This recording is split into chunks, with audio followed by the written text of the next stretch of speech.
Kaano-ano mo yung celebrator natin tonight? Classmate po. Classmate? Mabuti ba siyang classmate? Nagbibigay ba siya ng papel? Minsan. Ano ang napapanood natin noon? Favorite cartoon?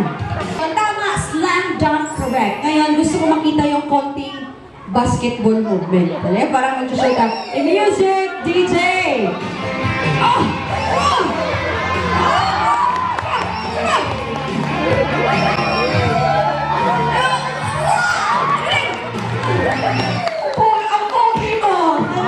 Are you representing what country? Philippines. Philippines, number 3. So, our candidate number 3 is representing Philippines 27.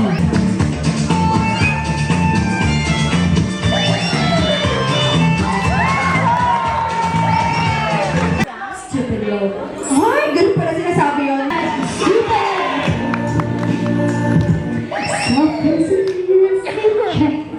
Parang hindi na pa ako.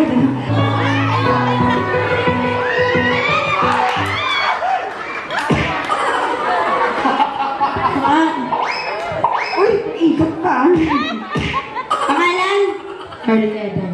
Ay, mukhang binata na ano. Anong grade? 7. Ay, first year high school. Sa nag-aaral? Sa Green. Sinong teacher? Ma'am Regina National. Alright. Yan ba yung mahaba yung buhok tsaka maputi, bilog yung mukha? Bakit kaya kailangan ko ano? May nobya? Ako.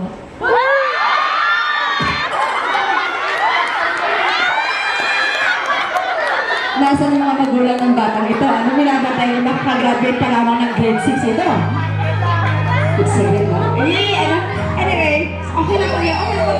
Huwag ka mag-aalala kasi mga kamag-anak lang naman natin ito. Ipapakilala mo din yun pagkalipas ng ilang taon. Malalaman at malalaman din natin. Okay, so grade 7, complete name ng teacher kilala niya at meron siyang nobya. Okay. Oh, napakaganda ba nitong babae ito? Medyo. Meron talaga.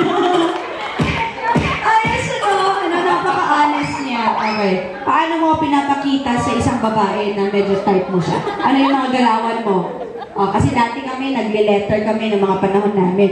May nag-aabot ng papel, ganyan. Ngayon, paano mo pinaparamdam? Paano ka nagpapapansin sa nagugustuhan mo? Sabi ng nanay ito, ikaw na papapansin ko na sa babaeng yun, hindi ka dali makatupi ng ginhigdaan mo. Joke lang. Okay. Kuya, ano ba yung mga moves mo? Saan mo naman? Astig. Astig ka. Astig ka lang. Astig ka. Ikaw na. Sige, title of the song?